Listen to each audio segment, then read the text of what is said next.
Good evening, everyone, and welcome to Shit Moms Won't Say. My guest tonight has devoted her career to talking about her passion for food, specifically when it comes to eating disorders, intuitive eating, familial nutrition, all of the things that I know literally nothing about. She also takes no shit on social media, and I am a fan. Mom of three and registered dietitian, Nicole Cruz. Hello. Hi, thanks so much for Hi. having me. Thank you for being here. I had to take time away from my busy eating schedule to come hang out with you. So I appreciate you hanging with. We're in like Halloween candy hell right now. We all Yep. are. Every mother right now is like, fuck, God, like enough. But here we are. Here Yep. we are. I hear you. We'll get to it. We'll get how to combat that stuff. But let's jump into the Big Mom 3 and then we'll get into some story time. So, and I just told Nicole, I used to send these questions to people because I was like, I should give people a heads up. And I have stopped because I don't want canned answers. I want moms to come on here and just be themselves. So Nicole does not know these questions. As far as I know, she has not watched all 68 episodes of Shit Moms Won't Say. So first question of Big Mom 3, and this is a real big curveball. Did you always know you wanted to be a mom? That's interesting, actually. I'm like hesitating. So I'm like, did I? Um, it's really interesting actually when you say, do you always know like you'd want to be a mom? I think I always knew I would be a mom, but I don't know if I like really felt like I always like wanted to. I think it was just like what I would do. Like, was it an option not to or something? I don't know. It seems kind of funny to like say that now because I'm like, did I know that? And I think there is this idea that I always thought that I would be. And I had I have still a very like nurturing, loving mom who was a stay at home mom. And that's what she did. And that's what I grew up with. And it was just like, that's what I'll do.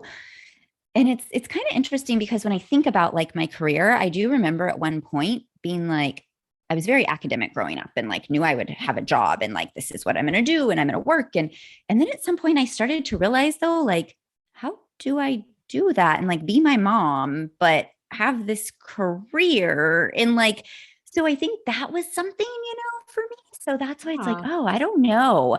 I think to some degree, I always knew I would. And there's that nurturing piece of me that would want to, and I'd want to have a family.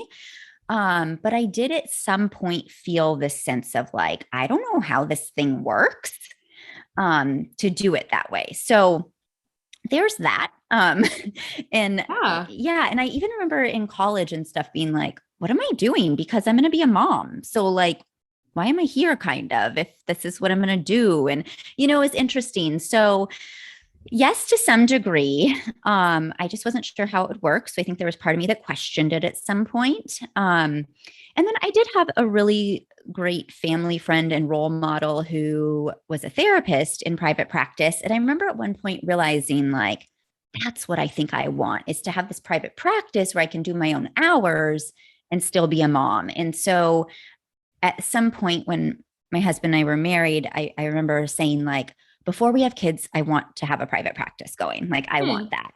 And so that's when I think it started to go to, okay, I'm going to put this private practice together. And then I just started it and things kind of manifested themselves. And then we ended up getting pregnant and it all kind of worked out in line in that way. But it's kind of interesting actually to just have you ask me that. Cause I'm like, yeah, I don't know. It's funny. It actually, that question, like, even if you knew it before, and it does catch people off guard because there is this, like, if you're a woman, there's this like expectation of motherhood. And I've shared on here many times, I never wanted to be a mom ever. It was never on my radar until I met my wife. And I was like, oh, I would have babies with her. Like, I like that idea. Yeah. But it's still, even if you don't want to be a mom, that like expectation of like, well, you grow up, okay, yeah, I have this job, I have like a passion, but I think I'm going to be a mom. So like, you're definitely not the first person to like get caught off guard by that or echo that sentiment. I think that's like a pretty natural response to it. Yeah, it's super interesting. And I say that like too, and I'm like questioning, my mom was so nurturing. I don't really like kids very much. I'm Me like either. the person, Me either. right? I'm like, I don't really. And I like my kids.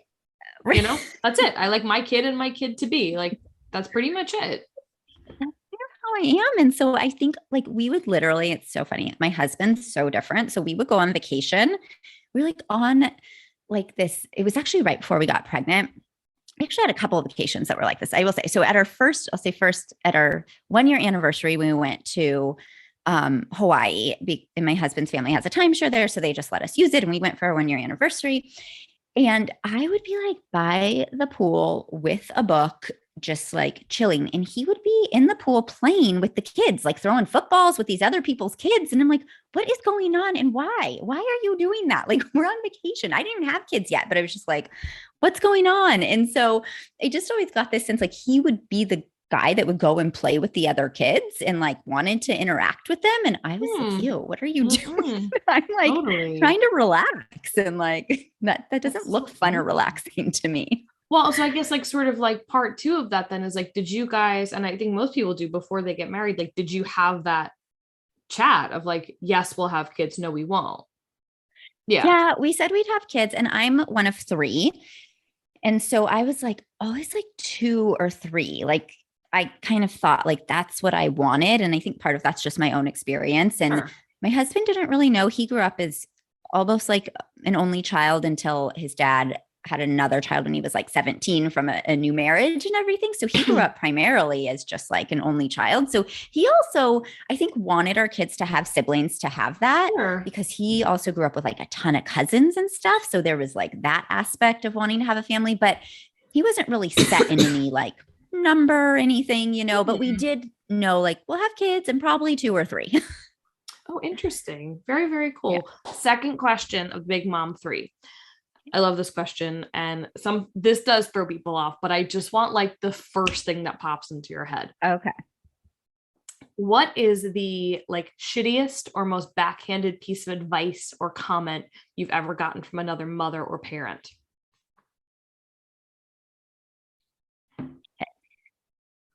2 things that just popped into my head. Okay. One is don't like, I'm trying to think if it was like, don't ever let your kids sleep in your bed or like get them out of your bed now was like one, because I've slept with my kids forever. I mean, I finally sleep by myself and my oldest is 9 and my other one's 6. And we still like, my husband still goes in and helps my daughter go back down in the middle of the night and falls asleep in there with her. And that's what we do. And she's 4 now. And that's what we do. And I'm like, okay with it. But there was all this like, yep, like all of that. The other though, that was like from people like family and friends.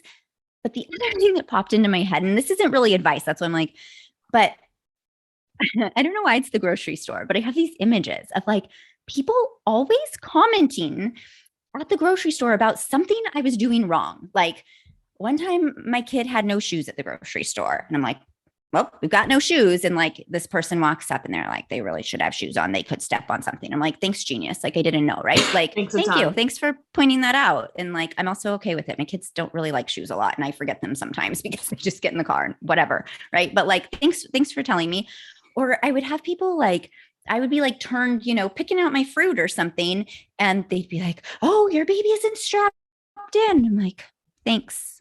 Like they're okay. Like, I feel like I'm not joking you. This is not just twice. I felt like the grocery store, I would always get these like strangers walking through commenting on one time my kid was playing with a plastic baggie and they were like, they shouldn't have a plastic baggie. What if they put it over their head? And I'm like, they're entertained with the plastic bag and I'm right here. Like, right. If they go like this, you're going to go like that. God. That's why I asked this question. I get enraged every time I get an answer for this question. And you would think 68 episodes later, I would like move on. But it's every time I hear something, I'm just like, you have to be fucking kidding me. Like, it's crazy. That's it though. Other parents, other people, they love to comment on other people's kids. Why do you care if your kids have shoes on? Why do you care? I don't know. Like, yeah. And you're not like an employee telling me that it's like illegal or something because they could get sued, right? This is like the random person walking by me being like, your kids really need to have shoes. It's always like a woman or a man of a certain age. Like we all know the type, you know, we all know exactly who this person is and we all get them all the time. I always get like, I always get looks because like, I have tattoos. I don't like look like a mom, right? Like that was like sort of where this show started, was I didn't feel like I became a mom and people were like, she's a mom. Totally not. People look at me and they're like, that's odd that you have a child that you seem to be doing a good job with. But I have people that will like stare at me and like try to figure out like, is that your kid? And I'm like, no, I kidnapped her. Like, what are you staring at? Stop looking at me. Anyway, my rage fit is over. Third question of the Big Mom 3. What is a skill or superpower you had before becoming a mom that you think has really helped you as a mom?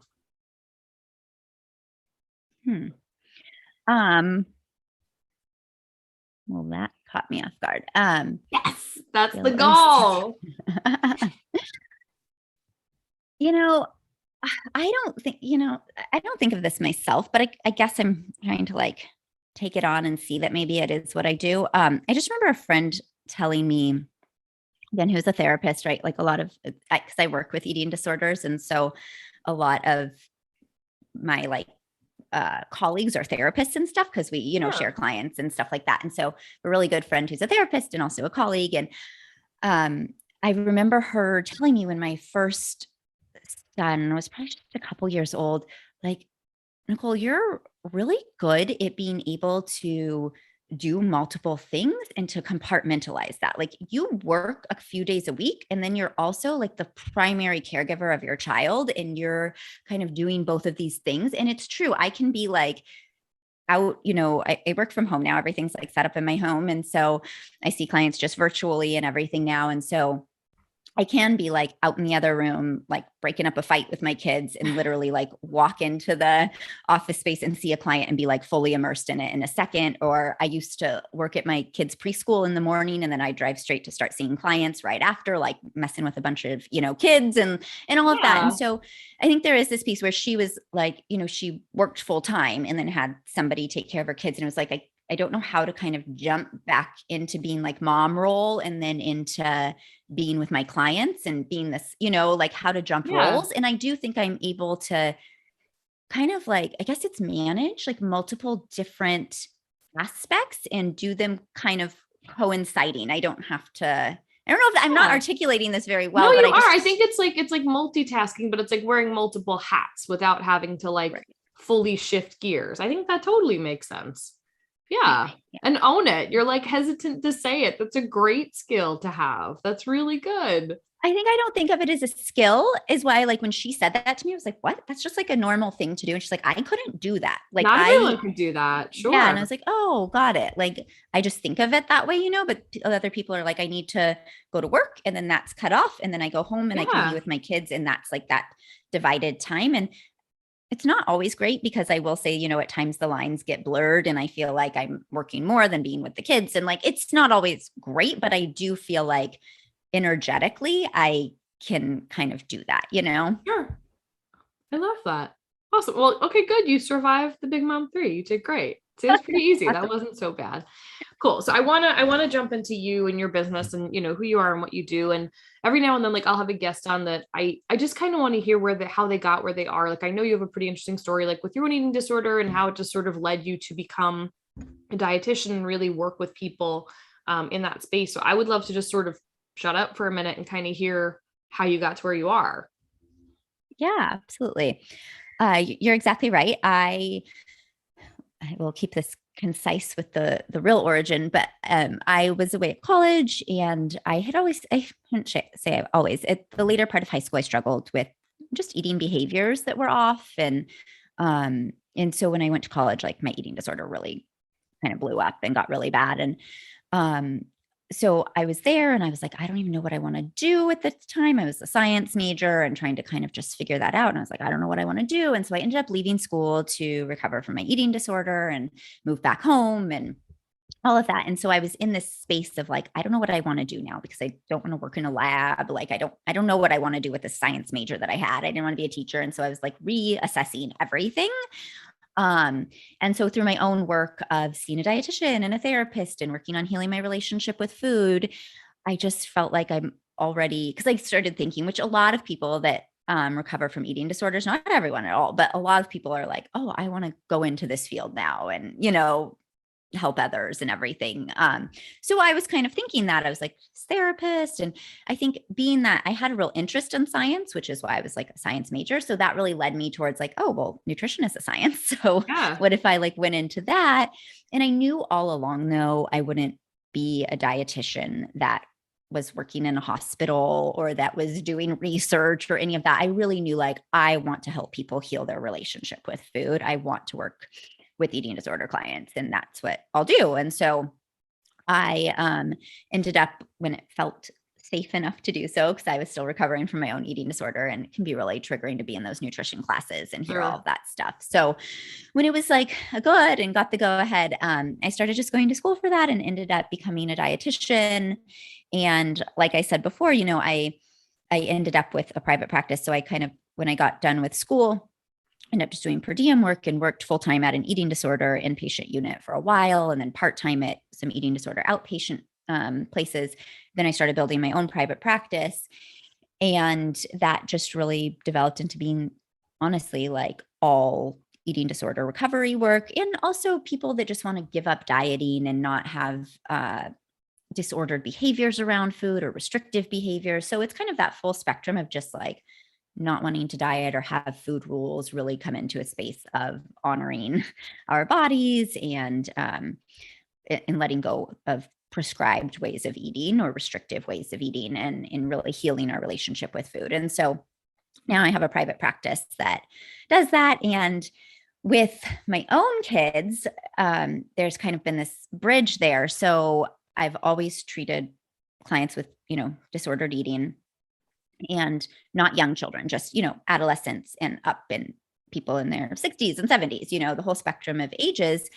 And then I had my kids, and I would be with my mom friends, or I'd be at preschool, and I would just hear things from other parents about the way that they were handling food. And I was really seeing this comparison in a way, I don't know if that's the right word, of the things that my, say, adolescent and 20-year-old clients were telling me about food and their behaviors with it. I was seeing how that was starting so young with the way that the parents I was around were talking about food with their children, and the good, bad idea, or finish this before you're allowed to have dessert, and all these things. And I thought, oh my gosh, these people are doing what they think is best. They want to raise healthy kids. They're trying to navigate food in the best way possible. I know these are really good intentioned parents, and I'm just seeing the roots and planting the little seeds, I should say, planting little seeds to develop the roots of disordered behaviors around food, and that sort of thing, becoming disconnected from our bodies so young with what we're supposed to eat or what's allowed or how much. And so I started really focusing more on helping parents navigate food in their homes. And I don't think that eating disorders are entirely preventable from our family, but as prevention work as well, to help lay this foundation of not, again, planting those seeds of disordered eating so young, but hopefully developing a healthy foundation for a healthy relationship with food as our kids are young, if we can change the language and the way we offer food in our homes from a young age. That's awesome. That's so cool. And listen, I don't want to brag, but we are a food neutral house. We do believe in food neutrality. So my wife is like a big researcher. She'll tell me and be like, this is the way we should talk to Lily about food. And I'll say, okay. And just so everybody out there, like food neutrality means like there's no food that's like more exciting than the other. So like a Kit Kat doesn't have any more excitement around it than like a Brussels sprout. It's all just sort of like food nutrition that goes in your body. And there's no like, hey, you have to finish this plate of vegetables before you can have, I don't know, peanut butter. Like there's none of that stuff. And I can take zero credit for it. Zero, which is why I can brag about it, because it's not my idea. It's so good though. It's so good to start that, young. And that's exactly it. That's what we talk about is, establishing food neutrality. And like you said, I mean, you were talking about Halloween candy and stuff before, right? Like there's always going to be some sense of excitement. And that's what I try to tell parents too. It's not that candy can never be exciting. Halloween is based around two things, right? Costumes and candy. Of course, the kids are going to be excited over candy. You know what I mean? But it doesn't have to be this thing that carries all this extra energy where all they want to do is eat candy, talk about candy. It feels obsessive. Like it's the, never ending thing, where it's just like, oh my God, if I let them, all they would do would be to eat candy. Like when we're more neutral about it, it's like they might get excited about it and they might have some, but they also know like candy's not that big of a deal. And so they can stop eating it too and move on and eat something else, it's also not the last time that they're going to be offered it, right? Like that, I know that's like a thing too, right? Like if you're able to talk to them like, well, maybe tomorrow you'll have a cookie. Like, it's just like, this is the last piece of chocolate you're going to have, there's not like a lot of weight put on it. Absolutely. Absolutely. And I mean, I see that in my home all the time. It's like even yesterday, my daughter and I were like building the marble run and playing, and we were about to get snack out. And my son's like, can we have candy with it? And I was like, yeah, let's get out the candy baskets from Halloween and you guys can, have some candy. And I was putting out, I don't even remember what now, some other food. And my son asked my daughter, he's like, do you want to get yours out? And she's like, nah, I'm good. And I was like, oh, okay. Like sometimes I'm still surprised when they're just like, no. And it's not that candy's the worst thing. It's just that people believe that their child will never not eat it or would never, put it down or stop. But when we have a more neutral relationship, yes, sometimes they're going to want it. And yes, sometimes they're going to want 4 pieces. And other times they might just be okay to not have any because they know they're going to get it again and again. That's good. That's good advice. That's really good advice. So speaking of advice, and I don't love the words good and bad about anything, right? Like I don't love when people say like, oh, what a good kid, what a bad kid. Like kids aren't good, kids aren't bad. They're kids. They're all just little lovely beings who we are responsible to not make into like adult assholes, right? Like that's our job. Right. There is no good food, there is no bad food, but there is nutritious food. There's things that are good for you. Well, I'm using my own words wrong, but there are things that are, I guess, of greater value to you and things that are not. So I want to keep this, I guess, on a kid level, right? Because we could talk about like what's the most valuable to adults and things like that, but like we've all already messed up. So let's talk about our kids. So I would love to know the top 3 things that you can help, sort of encourage your kids to get on board with that have the most nutritional value, and then the top 3 things that do not. Wait, so what do you mean by that? Like top 3 foods?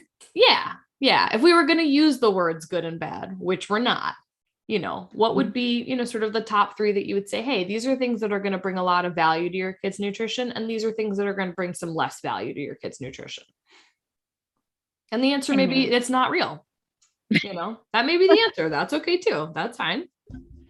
I'm hesitating because I do so much around like, oh my God, I wish we could fucking get rid of these ideas around like superfoods and like these foods are going to like be so good and offer you so much nutritional value. And like, we want to put everything into these boxes of like, this is going to heal you. You have to eat these foods. They're going to give you so much nutrition. And then you can like look up the list of like foods to never eat or something like that. And I know you're not saying that at all, but there's just these like ideas all the time of like, these ones are good. And the truth is no one food can make or break your health ever. It's of course, unless you have a food allergy, like a true actual food allergy. Sure. That's a whole other story, right? But like, it's not that like kale is superior to spinach, is superior to this, it's like, we just need to eat a variety of foods and stop worrying so darn much about it and just let people eat. And if we did that, we would actually just eat more variety in general. But we get these rules about what we should or shouldn't eat, what's good or bad. And then we feel guilty when we eat the bad food or the food that's not as nutritious or whatever it is. And it's like, it's just not helpful thinking, it's just not a helpful way to think about it. Instead of, I like to literally just say like, the goal is to eat variety. Eat variety. Look at all the different food groups. Is fresh produce wonderful? Absolutely. But if you ate only fresh produce all the time, you would be missing a shit ton of other nutrients and your digestive system would feel like crap. So like, that's not great, And so how can we kind of just look at, am I getting a variety of different foods in different food groups? And for kids, some days, especially with kids, this is true for adults too, that eat more intuitively, but especially for kids, they tend to balance out their intake over time. So one day might contain a lot of fruit and another day, zero fruit. And another day it might be more grains and pasta and they don't want to touch the protein at all. But if we actually let that ride itself out without interfering, they would balance that out. But what happens is we step in and we're like, you need to eat your protein. You need to eat your vegetables. You need to have a bite of this. You need that. And guess what? Our kids are like, I want to eat my protein because you're telling me to. I don't want to eat my vegetables because you're telling me to. And now they're reactive to this idea of what they should and shouldn't eat instead of maybe they're not crazy about protein that day, but in 2 days they'll want to have a few bites of eggs or whatever it might be, but instead they start reacting to us. And that's how we give food more energy. And then we think our kid would never eat that if we like didn't force them to. But the truth is they're rebelling against it because you're forcing them to. So then you have to force them. And now we're in this like ridiculous cycle around it all. I love that. And I love that answer. I think that's like a perfect answer. And like, from what you're saying, like, would you say that's sort of where like intuitive eating starts? Like if we kind of let our kids ride their flow, like, is that like the start of intuitive eating then? Yeah, absolutely. There's so intuitive eating is, just listening to your body, responding to your hunger and fullness cues, responding to what foods sound good at the moment. And just listening to your body, right? And eating the foods that you need. There is something in intuitive eating that we call like gentle nutrition, just being thoughtful about like, am I including some produce in my diet? Is this going to keep me full enough? Like it doesn't have to be entirely just what is my body saying right now? It's like some gentle ideas around it, but not forcing ourselves to have to eat something. Kids are really natural intuitive eaters when they're presented with a variety of foods regularly. So that's why our job as the parents is to present that variety of foods. Kids are also impulsive. And so if you have zero structure in your home at all, and you're just letting your kids get whatever, whenever they want, they might only gravitate towards the things they see, the things that are easy and convenient. They might not pick up an apple. I mean, some kids totally will, but some might not pick up an apple and say, can you cut this for me and wash it? If you just let them, they would just go grab the bag of chips or whatever that's easy and convenient. So as parents, our job is really to present that variety of food regularly, make sure it's available, and then allow our children to eat intuitively from there, which means they might not eat any of the fruit that you presented them. They might only want the pasta at that one meal. But if we let them ride their own waves, they tend to, over the course of a week or so, eat that variety of food. That's great. That's so cool. I love that. That, like it's hard because we have a 2-year-old, right? And like, most of our mom friends have kids around the same age. And this is something that comes up all the time. My daughter, she loves everything. She loves to try new foods. She will say to us like apple, banana, like she loves fruit. She loves meat. She loves grains. Like she's really good at sort of balancing herself out. There are some days though, when like we can't get her to eat anything. My wife is a little bit more nervous about those things than I am. And she's going to watch us and be like, fuck you. I'm right. You're more nervous about it than I am. And she'll say like, she didn't eat anything today. I'm like, well, if she was hungry, she would eat, so I get it. Like that makes a lot of sense. Like if we're forcing something, she's gonna be like, no, I don't want to do that. Just like adults. Like if you're forcing an adult to eat something, they don't want to eat that. They're not going to eat it. That totally makes sense. Absolutely. And it's funny because they go through these ages, and that's the thing too. And just stages. It's not even just ages, but ages and stages of, wanting more food or not. And it's really common for a 2-year-old for parents to be, they're like surviving on air. I feel like they eat like a bird. They barely eat. And they go through these different growth spurts. And then it could be they're nonstop. My oldest now, it's 9. I don't know if he's in it quite as much right now, but there's a period of time where he was like, I'm not joking you, like 8 pieces of pizza at a sitting. My mom would be like, what's going on with this kid? And he's just like, he's growing, and I just let it happen, where some parents might step in and be like, that's too much pizza. He needs to eat. Like, if you want more pizza, you have to eat your vegetables first or whatever. I'm like, I have no idea what he's feeling in his body. And we don't know that. Like, that's the whole point, is that we don't actually know what their growth rate is right at this moment. We don't know what their metabolism is doing. We don't know what they need, or maybe we don't realize that the day before they ate less because they weren't as hungry, and the next day they're making up for it. Or the day before they ate a lot and they didn't. Now the next day they're barely hungry, but we want to like manage that so much instead of trusting it. And that's really our job as parents, is to provide the food and then trust our child to listen to their body. Very cool. I love it. That's great. Well, good. I think people are going to get a lot out of this. I mean, that's just like the type of stuff that, I don't know, parents put a lot of weight, no pun intended, they put a lot of weight on food, and those kinds of things. So to just sort of trust your kid's gut is very cool. That's a really interesting way to think about it and go about it. So I'm excited that they're going to get to hear that from you. Let's start to wrap it up. That's perfect. So I have two final questions. So, and I didn't ask you in here. I know I asked you before. Remind me the age of your kids. I know it's 9, 6, and 4. 4. Okay. Yeah.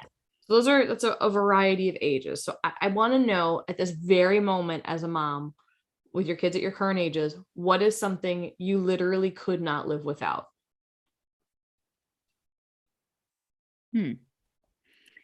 I'm tempted to say caffeine, but that sounds horrible.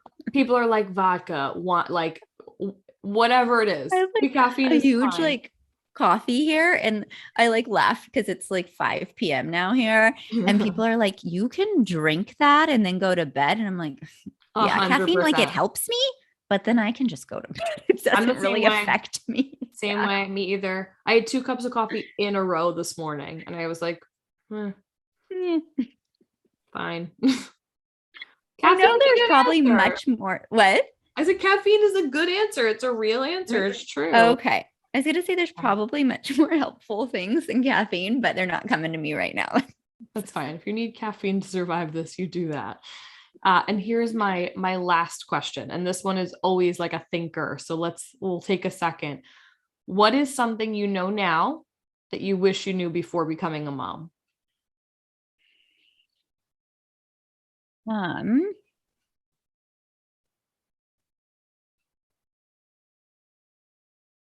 There's so many things. I'm gonna because there's some like really, I think, specific practical things, but I think I'm gonna go with like there's just no right way. Like, I think in the beginning I wanted to like know how to get my child to sleep, and then I wanted to know like what's the right thing to feed them first, and then like all these things that are like the baby books and all the things you need to know, what's the right product to have, and what about the like this and the that. And I don't think I don't want to make myself sound, I wasn't a neurotic mom. Sorry if you feel like a neurotic mom. I'm not trying to say like there's anything wrong with that. We're all a little neurotic when we become parents, right? Especially first babies, you want to do everything right. It's hard. Yeah, totally. And so I don't think I was like over the top. I've seen some people be like so anxious, and I don't feel like I was like that, but I definitely was like, research this, research that. Like, what's the right way to do the right thing? Because I don't want to screw my kid up.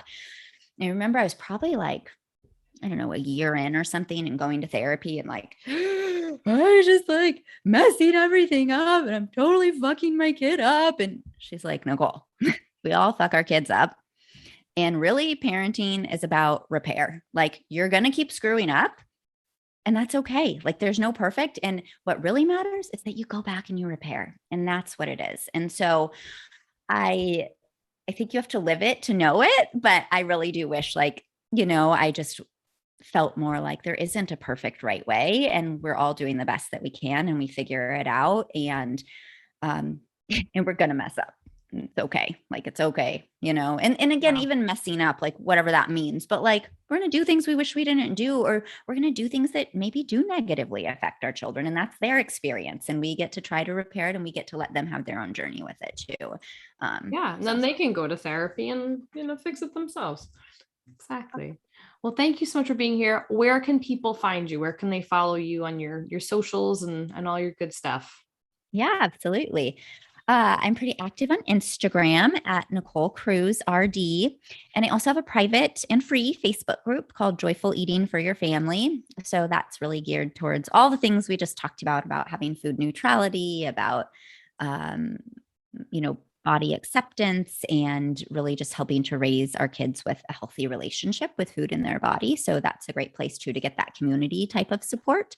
And I also have a Facebook page, Nicole Cruz RD, but Instagram's a better place to follow along. Facebook kind of sucks. Absolutely. Well, thank you so much for being here. Thank you for so much great info. I really, really appreciate it. And thank you guys for watching Shit Moms Won't Say. We'll see you next week.